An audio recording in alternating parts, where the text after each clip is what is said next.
Bom dia, caros alunos do segundo ano de História, segunda série. Nessa aula de hoje, que é a nossa terceira aula remota, do mês de abril, nós iremos comentar as questões respondidas por vocês, sobre as revoluções na América. Nós iremos fazer uma correção. Então, no exercício da página 56, a gente tem 7 questões aí, todos se foram muito bem, eu li as questões, com exceção das 7, que todos erraram, Ninguém, assim, chegou próximo do desejado. Mas vamos comentar daqui a pouco. Eu vou começar pela primeira, Pela ordem, vamos aqui pela ordem. A primeira questão diz: é correto afirmar que o governo britânico assumiu posições claramente mercantilistas em relação às suas colônias, em contradição com o liberalismo econômico praticado no país? Sim, é corretíssimo, Todos responderam que sim. De uma certa forma, as respostas foram satisfatórias, é isso mesmo. Mas eu acho que nessa questão a gente tem que entender o seguinte: diferenciar mercantilismo de liberalismo, entender bem o que são esses dois conceitos. O mercantilismo é uma política econômica que era adotada pelos Estados nacionais lá do final da Idade Média e que vai evoluir para o liberalismo, para o capitalismo, No mercantilismo, o comércio, a economia, ela é toda controlada pelo Estado, que na época eram os reis, Não tem liberdade econômica, embora tenham empresas particulares, privadas, mas essas empresas são controladas pelo Estado. Elas só negociam a partir de pontos pré-estabelecidos pelo Estado. São também financiadas, a maioria delas são financiadas pelo Estado. Que é um exemplo de uma empresa dessa e de uma prática desse comércio? Por exemplo, o descobrimento do Brasil foi uma expedição financiada por Portugal, pela empresa contratou Pedro Álvares Cabral para fazer essa expedição. Ele ia ao Brasil e, posteriormente, às Índias, trazer produtos, matérias-primas para Portugal, para ser vendida em Portugal. Então, toda essa prática comercial ela era controlada pelo Estado. No liberalismo, não. O liberalismo é uma prática econômica idealizada pelos iluministas, aonde a economia ela é toda livre, o Estado não tem nenhum controle, apenas recebe alguns impostos, mas ela é toda praticada por iniciativas privadas. E foi a grande luta dos iluministas foi para instalar essa economia no mundo, esse sistema de economia no mundo, a liberdade econômica. Então, nessa época aí, em que vai haver a luta pela independência das 13 colônias, a Inglaterra já praticava o liberalismo econômico e, de uma certa forma, esses colonos eles eram livres para negociar. Essa liberdade só vai ser ameaçada com a Guerra dos 7 anos entre Inglaterra e França, que a gente já viu, e que a Inglaterra vai ficar endividada. Aí eles vão adotar políticas econômicas com características mercantilistas, que são impostos altíssimos. Eles vão criar vários impostos para tudo, que o comércio vai se tornar praticamente impraticável para as colônias, para os colonos. E aí vai se dar a guerra por independência por conta disso. Aí a gente chega à segunda questão, explicar por que a Revolução Haitiana pode ser considerada uma exceção no conjunto dos movimentos de independência na América. Ela é exceção, primeiro, porque ela não foi protagonizada, liderada pelas classes sociais dominantes, pelos grandes proprietários de terra, contra a colônia que era a França, no caso. Esse protagonismo na Revolução Haitiana se deu com os escravos e os índios, né? Os nativos. Foram eles que lideraram esse movimento. Instalaram a república e logo aboliram a escravidão, diferentemente das outras revoluções no restante do continente, que quase sempre foram liderados por pessoas da elite econômica, né, que tentavam instalar a república.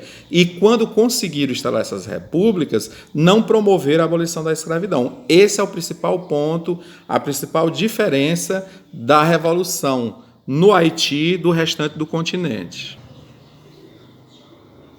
Bom, a terceira questão é em relação à independência do Peru. Explique por que o Peru foi um dos últimos países a se tornar independente na América Espanhola. Relacione essa independência tardia com os processos sociais ocorridos na região. Bom, o que aconteceu no Peru, que se tornou... esse processo foi mais tardio, demorou a acontecer em relação aos demais, porque as elites crioulas de lá do Peru... elites crioulas são as pessoas descendentes de espanhol, mas que já nascem na colônia, que no restante do continente americano, da América Latina, foram essa classe que promoveram as revoluções, né? Com exceção do Haiti, como a gente viu, que foram os escravos. Então a elite crioula, ela adiou tanto que pôde esse processo de independência com medo de uma revolta popular. O que aconteceria? Os crioulos fariam a revolução, tornaria o Peru independente e os nativos indígenas, os populares, poderiam promover uma outra revolução, a exemplo da revolução anterior que teve, de Tupac Amaru, no passado, e tomar o poder. O medo deles era esse, de sair das mãos dos espanhóis, eles não conseguirem controlar, e os populares tomarem o país. Então, eles preferiam continuar na mão, a política deles sendo controlada dos espanhóis do que dos populares. O Peru só foi liberto alguns anos mais tarde, quando o libertador Simão Bolívar chegou ao país com seu exército patriota e aí, então, libertou o Peru dos espanhóis, expulsando definitivamente os espanhóis do Peru. Quarta questão, né? Identifica a influência francesa nas independências das 13 colônias britânicas no Haiti e da América Espanhola. Olha, a França teve papel importantíssimo, decisivo para as revoluções e para a vitória dessas revoluções aqui em solos americanos. Vamos pegar primeiro as 13 colônias, né? A França foi decisiva por quê? A França enviou tropas para reforçar a luta dos colonos. Qual o interesse da França nesse momento? O interesse era o seguinte: a França ela estava em guerra com a Inglaterra. O poder da Inglaterra, o dinheiro da Inglaterra, a grande força vinha das colônias. Se a colônia se tornasse independente da Inglaterra, no caso as 13 colônias, enfraqueceria a Inglaterra, né, que era o seu inimigo. Então a França enviou tropas para fortalecer os colonos, para se libertar da Inglaterra, a fim de enfraquecer economicamente a Inglaterra. Dessa forma, a França poderia dominar e vencer essa guerra com os ingleses, os ingleses eram um inimigo muito poderoso, né? Na época, era uma das maiores frotas navais e militar do mundo. A Inglaterra, na época, seria para a gente hoje como os americanos, né? Então, a França viu aí uma forma de vencer os ingleses, né? Derrotando eles lá na colônia, tirando a colônia deles. No Haiti, essa influência vai se dar, a influência francesa vai se dar durante o processo da Revolução Francesa. Grupos que apoiam a derrubada do rei lá na França, a derrocada do rei Luís XV na França, eles vão apoiar grupos que lutam pela independência no Haiti. Esse apoio, como o apoio dos girondinos, por exemplo, e dos jacobinos, de forma especial os jacobinos, que eram os republicanos mais radicais, eles vão influenciar na luta pela independência, eles vão influenciar grupos populares, vão dar apoio, inclusive financeiro e militar, para grupos populares, derrotar as forças monarquistas lá no Haiti. E depois na América Espanhola como um todo, né? Qual vai ser, que ligação vai ter aí da Revolução Francesa com a independência na América Espanhola? Principalmente no período de Napoleão, período napoleônico. De que forma, gente? Napoleão vai invadir a Espanha, que era a metrópole que controlava as colônias, e derrubar o rei, né? Napoleão invade a Espanha e aí abre-se um vazio de poder imenso nas colônias. Fica sem um controle, sem um administrador. E é nesse momento que as elites crioulas que vão lutar pela independência, eles vão tomar o poder, né? San Martín, Bolívar, vai ser esse momento de fraqueza dos franceses, dos espanhóis, né, que estão dominados pelos franceses. É o momento que eles tomam o poder na América e promovem a República. 5. Porque o lema da Revolução Francesa, liberdade, igualdade e fraternidade, não triunfou nas independências hispano-americanas. Gente, na aula eu já falei sobre isso, né? Que o liberdade, igualdade e fraternidade defendido pela França, aqui não vai ter o mesmo significado. Por quê? As elites crioulas, que são os grandes proprietários de terra, os grandes comerciantes, é a classe social que domina as colônias, os territórios, eles vão promover a república, vão criar a república. O que acontece? Essas pessoas, eles vão manter a mesma forma de tratamento com os populares que a Espanha tinha com eles, de dominação, de exploração. Os ideais de liberdade, igualdade e fraternidade aqui vai prevalecer só para as elites crioulas. Eles não vão promover esses ideais, esses princípios iluministas para o restante da população. O restante da população, que inclusive lutou com eles, vão ficar sem escolas, sem políticas públicas, sem nenhuma participação no governo, né? Eles foram apenas meros protagonistas da Revolução. Depois da Revolução, não se dá uma atenção a essas pessoas que vão continuar sendo excluídas da sociedade. Aí a gente chega à sexta questão, que é a rebelião das colônias, que formava os Estados Unidos a partir de 1776, foi motivado por razões antifiscais ou por divergências políticas de fundo. Principalmente por a questão fiscal, né?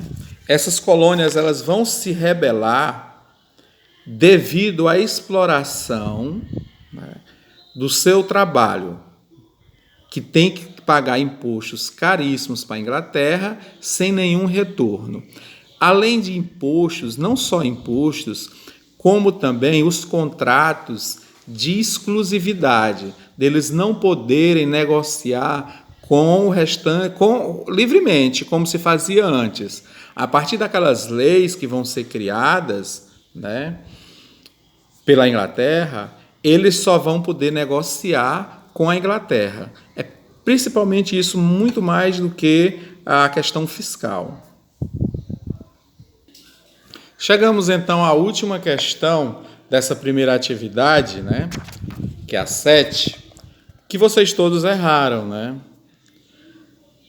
Seguinte, indique o projeto político que surgiu nas últimas décadas na América Latina que assumiu como bandeira o pensamento de Bolívar. Essa questão, gente, ela está trazendo para hoje, para o tempo de hoje, contemporâneo, né? E quase todos vocês responderam o projeto de Bolivar, né? Na época, que era o pan-americanismo. Bolivar pretendia tornar uma América unida e única em torno de um poder central, que seria ele, de controlar todas as Américas latinas, né? Em torno de um único país, que seria o pan-americanismo. O que a questão está pedindo aí é um projeto político que surgiu nas últimas décadas aqui na América, né? Que é parecido com o de Bolivar. Esse projeto foi da Venezuela, de Hugo Chávez, que agora nos anos 2000, né? Final de 90, na década de 90 e 2000, Hugo Chávez tomou o poder na Venezuela e ele tinha esse ideal de Bolivar, de unir a América Latina em um único país.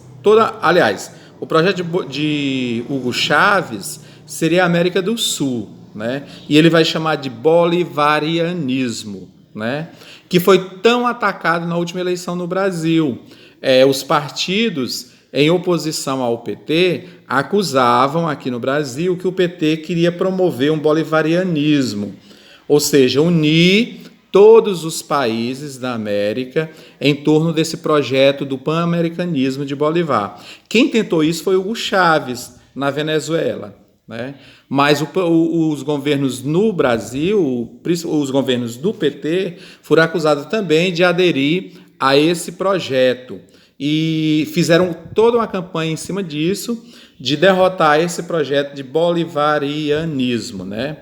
Uma coisa, uma atitude, um ato um pouco próximo, vai se aproximar um pouco do que Bolivar queria e vai ser colocado em prática, é a criação do Mercosul, né? A União Econômica dos Países da América do Sul. Foi criada, ela existe de fato, agora está um pouco enfraquecida com um governo anti-Mercosul, que foi instalado no Brasil, na Argentina, o governo passado, esse outro não, tem mais afinidade com o Mercosul, e alguns outros países da América, como Chile, por exemplo. Mas durante 2 décadas, esse projeto veio à tona com o fortalecimento, com a criação e consolidação do Mercosul. E agora eu passo a comentar o quadro, que é a atividade da nossa segunda aula, né? O quadro, os que eu já recebi até agora, quase todos estão corretíssimos, né? Somente as datas. Algumas pessoas erraram as datas. Ao invés de colocar datas que aconteceram as revoluções na América, as pessoas estão colocando as datas que os colonos chegaram. Por exemplo, no Brasil, chegaram em 1500, mas a revolução por independência no Brasil, ela não se dá em 1500. Aliás, no Brasil não teve revolução. Os movimentos vai ser já em 1822, né? 1821, 22. Então, o período que acontecem as revoluções é esse do século XIX, início do século XIX, em quase todos. Se dá de 1805, 3 a 1824, durante esse período. Outra coisa que vocês têm errado muito aí é a questão do